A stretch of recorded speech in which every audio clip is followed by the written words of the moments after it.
네, 오늘 하나님의 말씀은 창세기 4장 말씀입니다. 오늘 그 창세기 4장 이 설교 제목은 내 생각대로 할 거야 입니다. 앞에 좀 생략됐어요. 하나님의 말씀보다 내 생각대로 할 거야. 맞습니다. 예, 그래요. 예, 오늘 이 가인과 아벨의 이야기입니다. 예, 말씀 전하기 전에 잠깐 기도하겠습니다. 아멘. 여러분, 아담과 이브가 하나님에게 죄를 지은 거 아시죠? 무슨 죄를 지었죠? 선악과를 따먹었어요. 예, 하나님께서 다른 거 명령하신 게 아니라 이 동산 에덴에 있는 모든 거 네가 다 따먹고 마음대로 해라. 그렇지만 선악을 알게 하는 나무에서 나는 것은 먹지 마라. 내가 먹는 날에 반드시 죽을 것이다. 그래서 법이 딱 하나밖에 없었어요. 법이. 헌법 1조 1항밖에 없었어요. 그런데 아담과 이브는 사탄의 뱀의 꼬임에 빠져서 그 선악과를 따먹었습니다. 그래서 어떻게 됐어요? 에덴 동산에서 쫓겨났습니다. 그래서 에덴 동산에 있을 때는 노동이라는 게 없었어요. 그냥 모든 풍성한 과일 눈에 보이는 거 따 먹으면 됐었습니다. 그러나 에덴에서 쫓겨난 다음엔 땅을 갈아서 농사를 지어야만 열매를 먹을 수 있는 고생이 시작되었고, 뿐만 아니라 하나님의 말씀대로 그것을 먹는 날엔 반드시 죽으리라. 육체의 사망이 이제 찾아오게 됐습니다. 육체의 사망이라는 하나님의 저주를 받았습니다. 죄 아래 놓인 것입니다. 죄와 사망 아래 놓였어요. 인간이. 그래서 이제 에덴 동산에서 쫓겨나서 땅을 갈고 농사를 짓는 이제 힘든 생활을 하지 않았겠습니까? 그래서 이제 시간이 흘러서 아담과 이브는 아들들을 낳았어요. 큰 아들은 가인이고 둘째 아들은 아벨입니다. 여기 나오죠. 아담이 자기 아내 이브를 알매 이브가 수태하여 가인을 낳고 가인이 큰 아들이에요. 그리고 또 동생 아벨을 낳았다. 그리고 그 아들들에게 어렸을 때부터 아기 때부터 자기 아들들에게 하나님에 대해서 들려줬어요. 하나님이 계신다.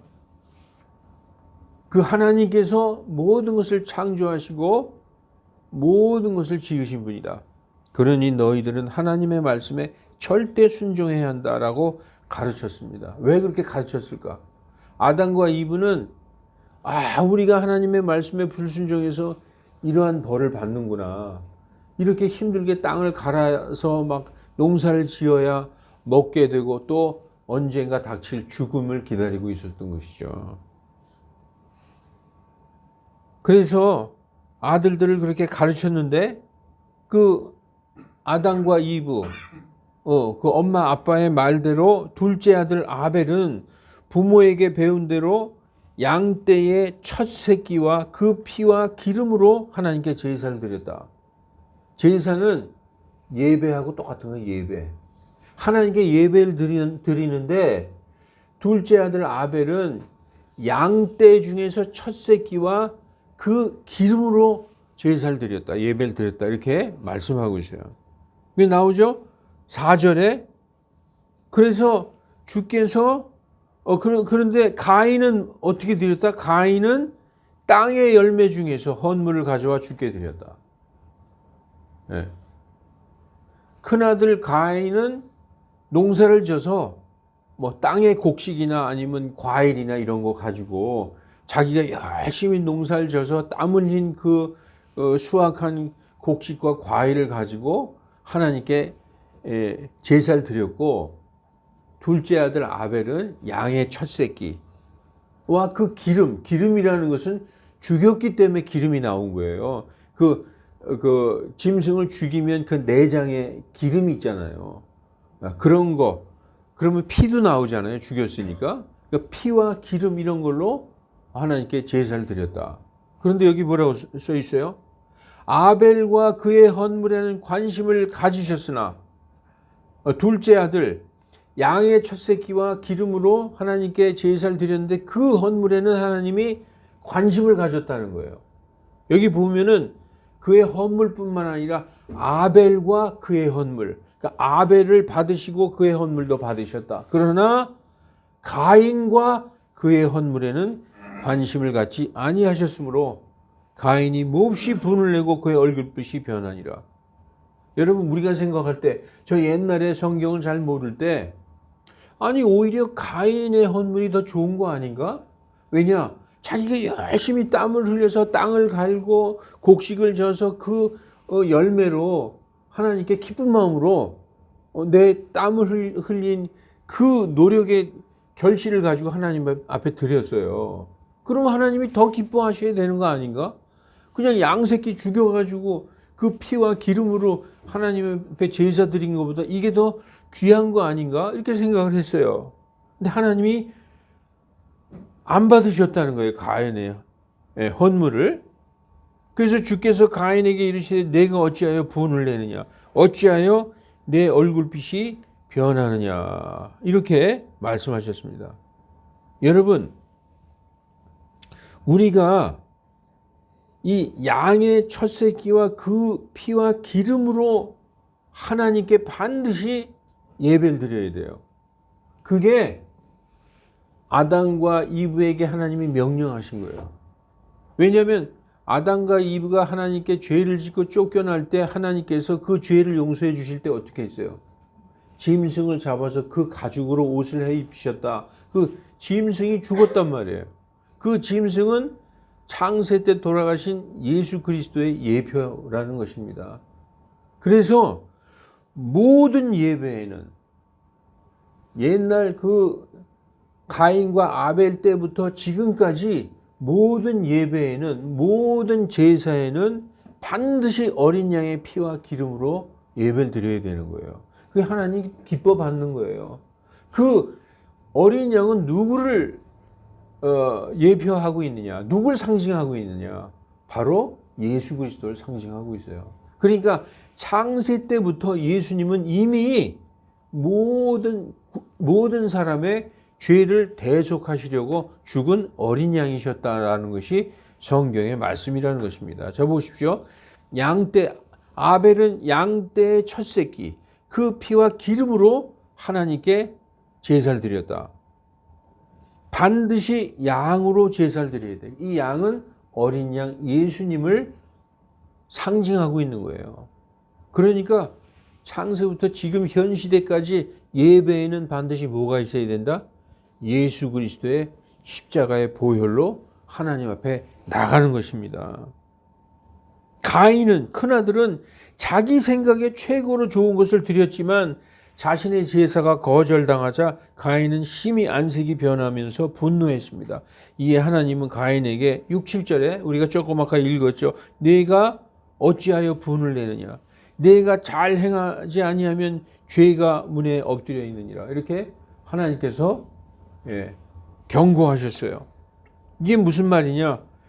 내가 네 죄를 다스리라고 경고하신 것입니다. 그러나 가인은 하나님의 경고를 무시하고 동생 아벨을 들로 불러내서 뭐라고 얘기한 다음에 그 다음에 쳐 죽였습니다. 8절에 나오죠. 자신의 불순종 잘못했다 생각하기보다도 자기 동생 아벨에 대한 질투와 미움 때문에 동생을 죽이는 장면이 8절에 나옵니다. 그게 성경 최초의 살인이에요. 여러분 8절에 보면은 얘기했다라는 장면이 나옵니다. 8절에 한번 볼까요?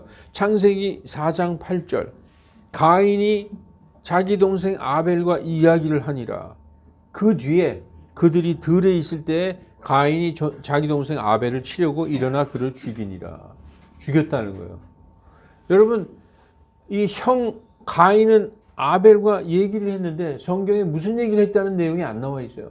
근데 우리가 가만히 생각해 보면 그 무슨 얘기를 했을까? 우리가 알 수 있어요. 큰형 가인은 너무 하나님이 자기 제사는 안 받고 동생의 제사만 받으니까 화가 나서 동생을 불러내서 너 왜 그렇게 제사를 드렸어? 너 왜 어린 양을 죽여가지고 어린 양의 피로 제사를 드린 거야. 왜? 그리고 네 제사만 하나님이 받으셔서. 그리고 자기 동생 아벨에게 따져 물었어요. 그때 아벨이 뭐라고 대답했을까요? 형, 엄마 아빠가 우리 어렸을 때부터 가르쳐 줬잖아. 하나님께 제사 드릴 때는 반드시 어린 양의 피와 기름으로 드리라고. 난 그거 그대로 했을 뿐이야. 형은 왜 형 마음대로 땅에 농산물 갖고 그거 갖고 왜 하나님한테 예배 드려서? 그러니까 이 동생이 말한 게 맞잖아요. 어렸을 때부터 그걸 배웠는데 그래도 이 가인은 분을 참지 못하고 동생을 죽였다는 거예요. 그래서 주께서 가인에게 이르실 때 하나님이 그걸 아셨어요. 내 동생 아벨이 어디 있느냐 하시니 나는 몰라요. 내가 뭐 내 동생 지키는 자입니까? 라고 9절에 나오죠. 10절에 그분께서 이르시되 내가 무엇을 하였느냐? 내 동생의 피가 땅에서부터 내게 부르짖느니라. 땅이 자기 입을 벌려 내 손에서 내 동생의 피를 받았은즉 이제 내가 땅에게 저주를 받았나니 내가 땅을 가라도 이후로는 땅이 자기 효력을 내게 내지 아니할 것이요 내가 땅에서 도망하는 자가 되고 방랑하는 자가 되리라. 이렇게 가인은 하나님에게 저주를 받습니다. 여러분, 결론적으로 가인은 어린 양 예수 그리스도의 대속의 피를 부정하는 거예요. 부정한 사람이에요. 어렸을 때부터 아버지 아담과 아벨에게 하나님께 나갈 때는, 제사 지낼 때는, 예배 드릴 때는 반드시 어린 양의 피로 가지고 나가야 된다. 이거를 귀에 못이 박히도록 들었는데도 오늘 설교 제목이 뭐죠? 나는 내 생각대로 할 거야. 여기죠? 여기 나오죠? 내 생각대로 할 거야. 하나님의 명령보다 내 생각대로 할 거야. 그런 사람은 어떻게 돼 있어요? 하나님에게 저주를 받았죠. 도망하는 자가 되고 땅에서 유리하는 자가 되고 땅에서 뭘 하더라도 잘 안 되는 자가 되고 악한 자의 조상이 되어버린 것입니다. 여러분, 그래서 이 아담과 이브가 자기 아들들에게 가르쳐준 그 양떼의 첫 새끼 바로 예수 그리스도를 상징하고 있고 어린 양 예수님을 상징하고 있는 거예요. 그래서 예수님께서 뭐라고 그랬어요? 너희는 반드시 하나님께 예배 드릴 때 영과 진리로 경배할지니라. 영과 진리는 바로 예수님을 상징하고 있어요. 예수님의 말씀을 상징하고 있어요. 하나님의 말씀이신 예수님, 그 어린 양, 바로 영과 진리로 경배하라. 그래서 우리가 하나님께 예배 드릴 때 예수님의 보혈을 생각하면서 예수님의 말씀으로 예배를 드리는 것입니다. 그래서 예배 드릴 때 반드시 하나님의 말씀으로 예배를 드리는 것입니다. 여러분, 아벨 같은 사람이 되고 싶습니까? 가인 같은 사람이 되고 싶습니까? 아벨이죠. 아벨. 하나님의 말씀에 순종하는. 그런데 우리는 실제의 삶에서는 어쩌면 여러분 우리는 가인 같은 사람일지도 모릅니다. 왜냐하면 하나님의 말씀에 순종해야 된다는 건 알아요.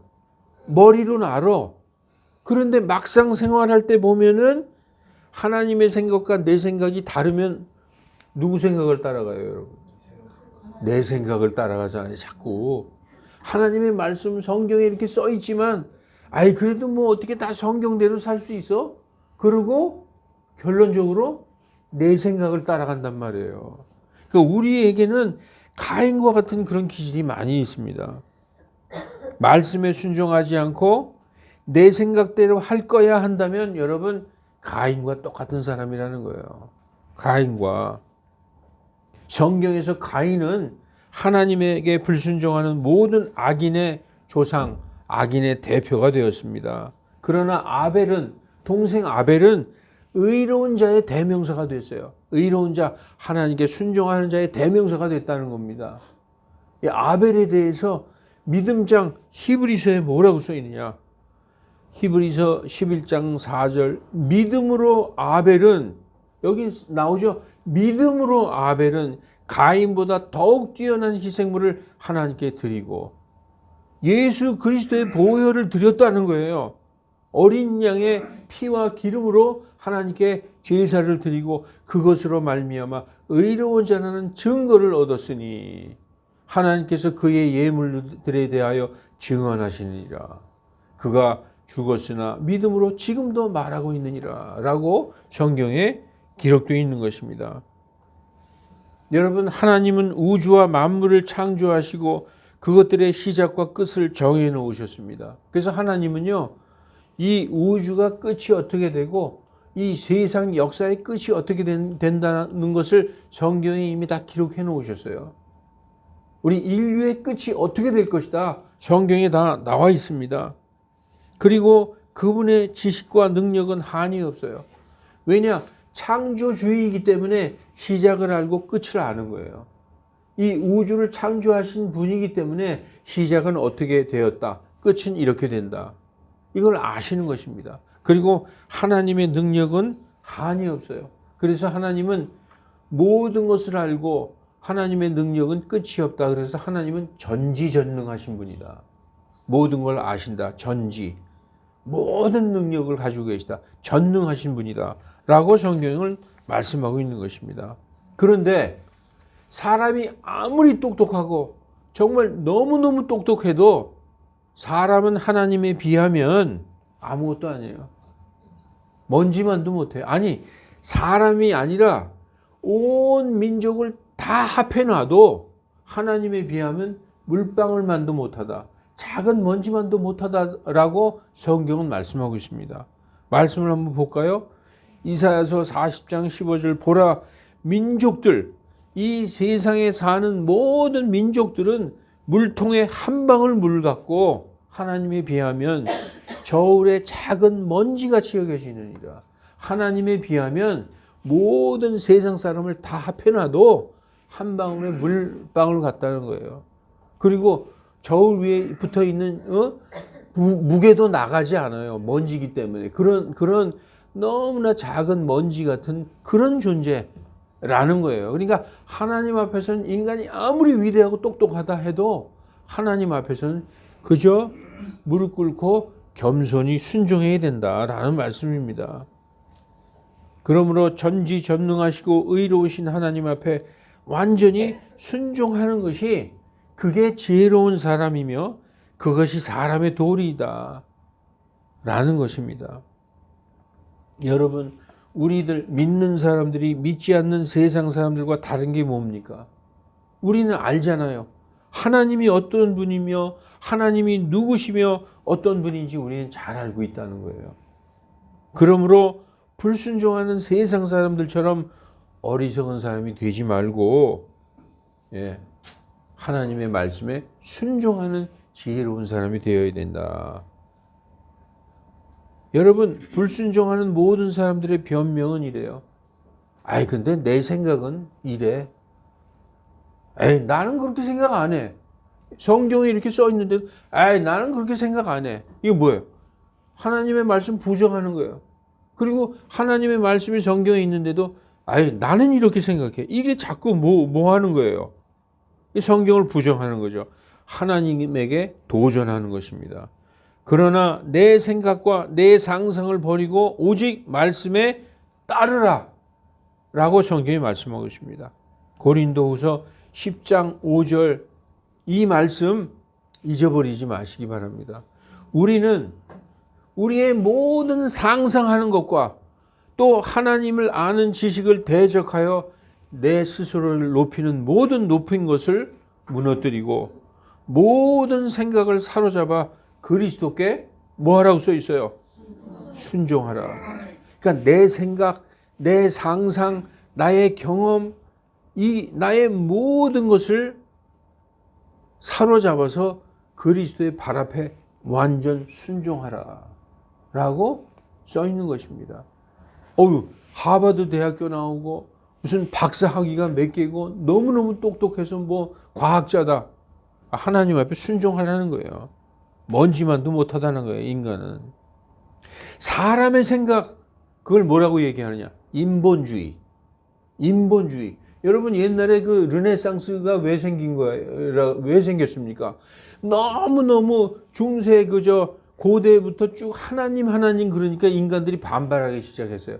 아유 우리 인간들의 생각도 좀 우리 인간 생각도 있잖아. 그래서 인본주의가 들어온 거예요. 중세 르네상스에. 근데 그 인본주의 사람의 생각은 항상 틀려요. 진리가 아니라는 거예요. 시대에 따라 변한다는 거예요. 인간은 아무리 똑똑해도 시대에 따라 다 그 생각이 변해요. 그래서 그걸 뭐라고 그러냐? 상대적인 진리라고 그래요. 상대적. 절대 진리가 아니라는 거예요. 그 여러분 보십시다. 똑똑한 사람들이 다 철학자예요. 소크라테스, 아리스토텔레스, 플라톤, 성경에도 나오죠. 우리 사도행전 17장에 그 스콜라 철학도 나오고 막 그래요. 그런데 다 점점점 변해. 그 변하는 게 인본주의, 인간에서 나온 생각은 시대에 따라 달라요. 옛날에 소크라테스, 플라톤, 이런 자연 철학, 기원전 6세기에 이런 거 있던 것이 아테네 철학, 또 헬레니즘, 로마 철학, 그게 또 변천에서 중세 철학, 교부 철학, 스콜라 철학, 근대 철학, 이성론, 경험론, 관념론, 이렇게 해서 포스트 모더니즘까지 이 인간 생각이 쫙 이렇게 변천해 왔어요. 그런데 성경이 이렇게 변해 옵니까? 성경은 딱 고정돼 있어요. 하나님의 말씀이. 절대 진리고 불변의 진리라는 거예요. 인간의 생각은 아주 머리 좋은 사람이 나타날 때마다 철학사조가 점점 변해 왔어요. 인간의 생각은 항상 틀리고 변한다. 인본주의는 변한다. 그러나 신본주의, 하나님의 말씀은 변하지 않는다. 라는 것입니다. 그래서 하나님의 말씀, 하나님은 옳다. 하나님을 따라야 된다 하는 이 신본주의는 항상 옳다는 거예요. 시간이 지나고 보면 사람들은 하나님의 말씀이 항상 옳았음을, 그것이 진리였음을 시간이 지나면 깨닫게 됩니다. 성경에 이렇게 써 있어요. 결코 그럴 수 없느니라. 참으로 하나님은 진실하시되 하나님의 말씀은 진리이시되 사람들은 다 뭐라고 써 있어요? 거짓말쟁이이다. 난 거짓말 안 쳤는데요. 인간은 변한다는 거예요. 생각이 절대 진리가 아니라는 거예요. 인간의 생각은. 근데 하나님은 진실하시다. 하나님의 이 성경의 말씀은 절대 진리다. 변하지 않는다. 그러니 인간은 하나님의 말씀 앞에 무릎 꿇고 복종해야 된다. 상상들을 내버리고 생각들을 다 무너뜨리고 그리스도의 발 앞에 완전히 복종해야 된다라고 성경은 말씀하고 있습니다. 오늘 하나님의 말씀은 그렇지만 나는 내 생각대로 할 거야. 누구죠? 가인이죠. 이 가인과 비슷한 사람이 또 한 사람이 있어요. 이 사람 얘기 드리고 설교를 끝내겠습니다. 누구냐 하면 사울왕, 이스라엘의 초대왕 사울이 이 가인과 비슷한 사람이에요. 왜 그렇게 말씀을 하느냐? 여러분, 이스라엘은 전쟁을 많이 했습니다. 왜냐하면 가나안을 정복해서 그 주변 나라들과 전쟁을 너무 많이 했어요. 이스라엘은 전쟁할 때 반드시 하나님께 물어봤어요. 하나님, 전쟁하러 나갈까요 말까요? 그럼 하나님이 반드시 응답을 했습니다. 나가라. 그 적들을 너희 손에 붙였느니라. 그러면 나가서 승리했습니다. 하나님이 나가지 말라 그러면 안 나갔어요. 그리고 전쟁하러 나가기 전에 반드시 하나님께 제사를 드리고 나갔어요. 반드시.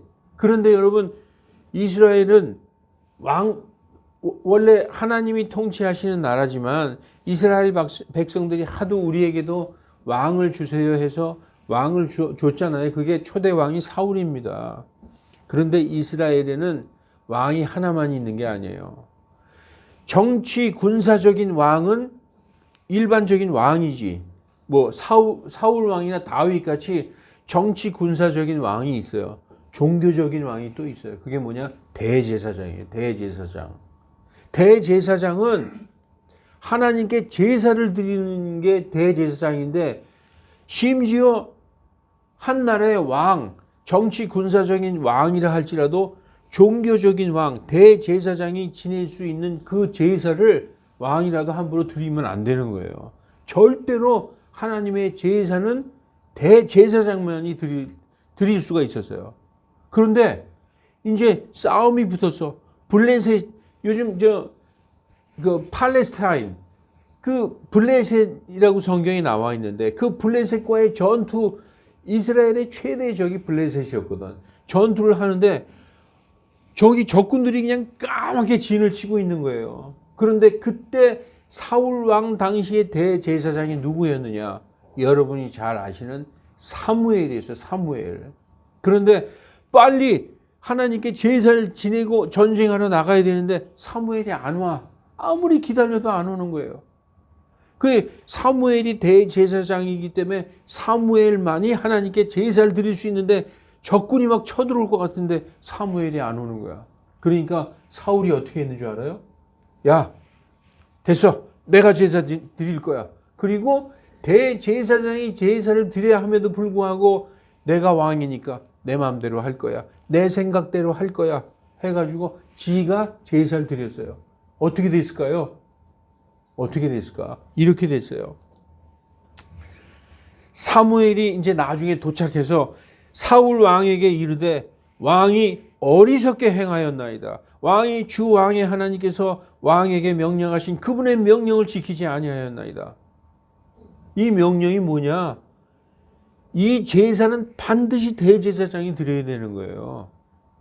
그런데 자기 멋대로 드렸어. 이건 뭐야? 하나님의 말씀을 어긴 거죠. 그분의 명령을 지키지 아니하였나이다. 이제 주께서 하나님께서 이스라엘 위에 왕의 왕국을 영원히 세우려 하셨으나 이제 왕의 왕국이 지속되지 못하리이다.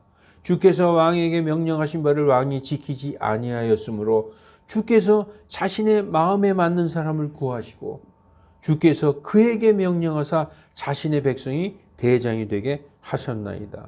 여기서 자신의 마음에 맞는 사람이 누구죠? 다윗이란 말이에요. 그래서 하나님의 명령에 복종하지 않고 지 멋대로 한 왕위를 잃어버리고 다윗에게 하나님이 왕권을 주시는 게 나와 있잖아요. 그래서 다윗이 2대 이스라엘의 왕이 되는 거예요. 우리는 그렇게 생각할 수 있잖아요. 급한데, 급해 죽겠는데 적은 막 쳐들어오는데 좀 내가 제사를 지냈기로니. 하나님이 하지 말라는 거 왕이라도 지 멋대로 하면은 내 생각대로 할 거야 하면 이렇게 되는 거예요. 버림받았다. 이스라엘의 초대 왕 사울은 하나님의 말씀을 그다지 중하게 여기지 않고 자기가 제사를 드렸습니다. 그래서 사울의 왕자가 다윗에게 돌아갔습니다. 그 다음에 또 전쟁이 있었어요. 이제 사울 왕 말년, 사울 왕이 왕좌에 앉은 지 20년, 근 30년이 다 됐을 때 또 전쟁이 있었는데 그때 누구하고 전쟁했느냐? 아말렉 족속과 전쟁이 있었어요. 그때 하나님이 뭐라고 명령하셨느냐?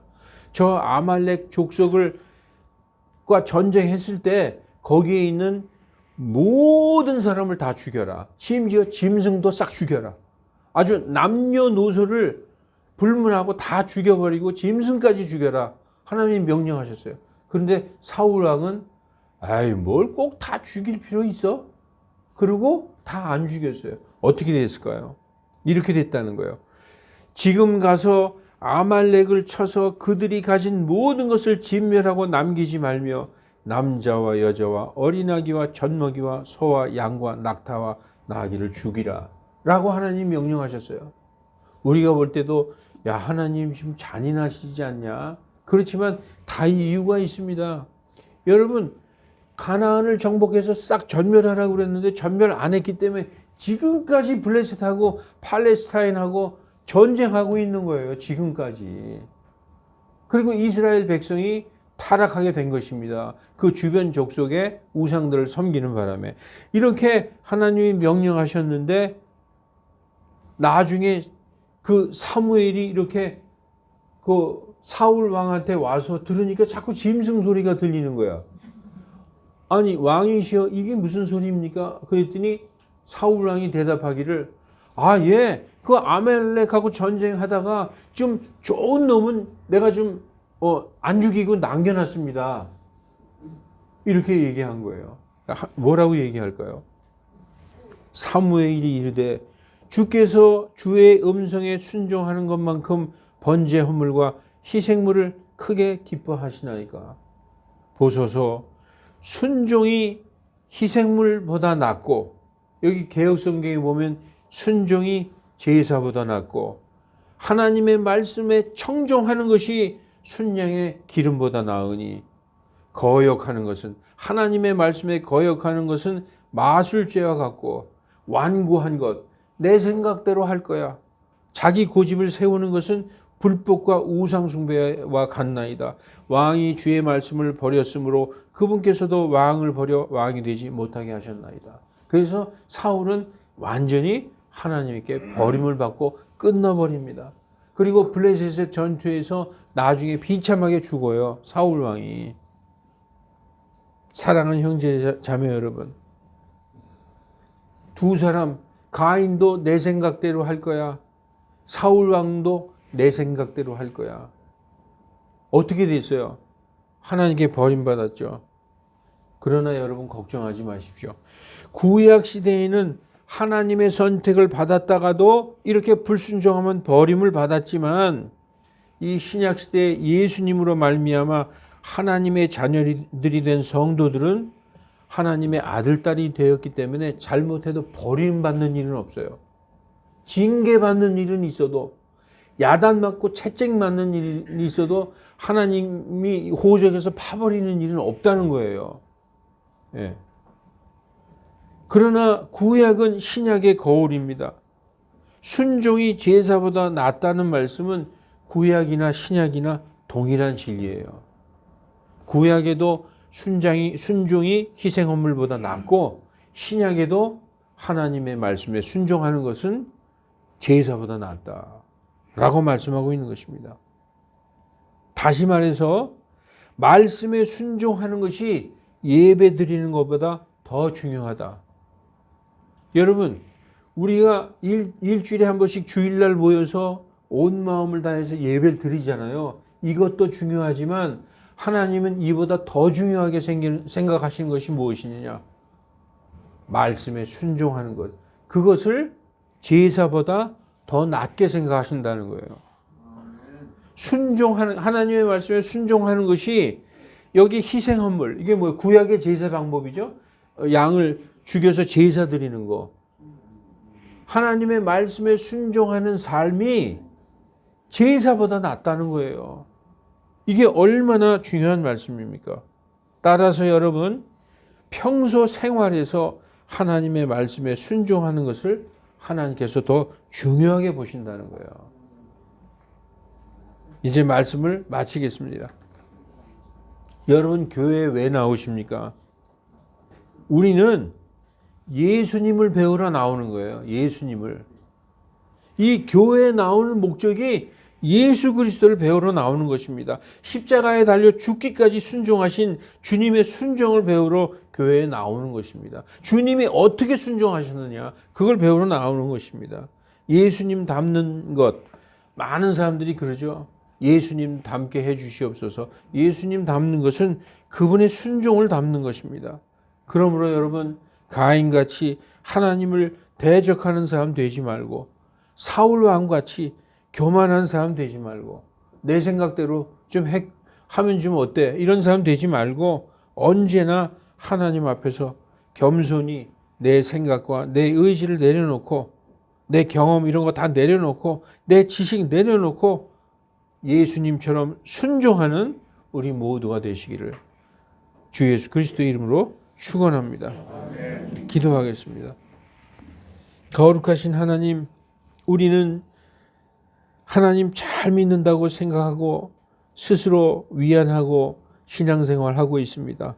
그러나 하나님은 무엇보다 가장 중요하게 생각하시는 것이 하나님의 말씀에 대한 순종이라고 오늘 이 시간 말씀하십니다. 하나님, 우리가 겸손히 하나님 앞에서 우리의 생각을 내려놓고 우리의 생각이 맞는 것 같아도 하나님의 말씀 앞에 순종하는 우리들 다 되게 하여 주시옵소서. 하나님의 말씀은 항상 옳고 하나님의 말씀은 항상 진리라는 것을 깨달아 아는 이 시간 되게 하여 주시옵소서. 하나님의 위대한 사람들은 항상 하나님의 말씀에 절대 순종한 것을 우리는 성경에서 보고 알고 있습니다. 우리가 다 그러한 사람 되게 하나님 인도하여 주시옵소서. 우리의 불순종이, 우리의 생각이 고개를 쳐들 때 우리가 다시 하나님 앞에 무릎 꿇고 순종하는 우리들 다 되게 하나님 인도하여 주시옵소서. 감사드리며 거룩하신 주 예수 그리스도의 이름으로 기도하옵나이다. 아멘. 예, 찬송 401장 부르겠습니다.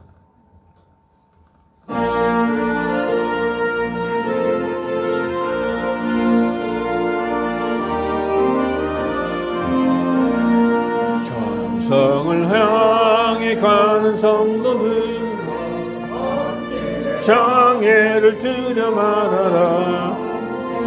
영이 너를 인도하시니 왜 지체를 하고 있느냐. 앞으로 전성을 향해 나가세. 전성문만 바라고 나가세. 모든 천사 너희를 영접하러 문 앞에 기다려서 있네. 너 가는 길을 누가 비웃거든 확실한 증거를 보여주어라. 성령이 진히 감화하여 주사 저들도 장기를 얻으리. 앞으로 전성을 향해 나가세. 전성문만 말하고 나가세. 모든 천사 너희를 영접하러 문 앞에 기다려서 있네. 너 가는 길을 모두 가기 전에 내 손에 든 놓지 말아라. 나니 흉기 모든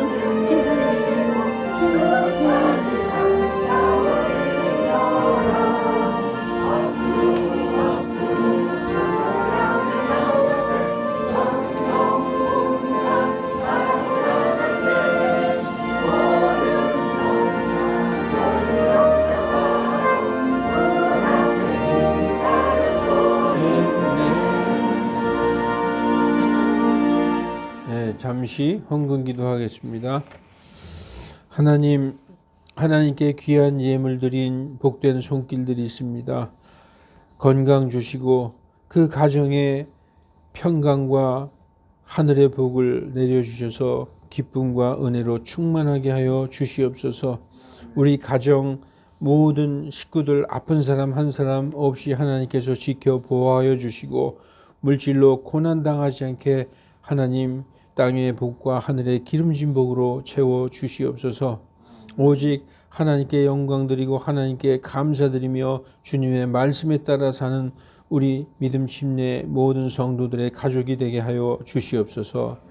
하나님 항상 기쁜 마음으로 자원해서 교회를 위하여 헌신 봉사하는 그 성도들 하나님께서 기쁘게 그 헌신 받으시고 하늘의 복으로 채워 주시옵소서.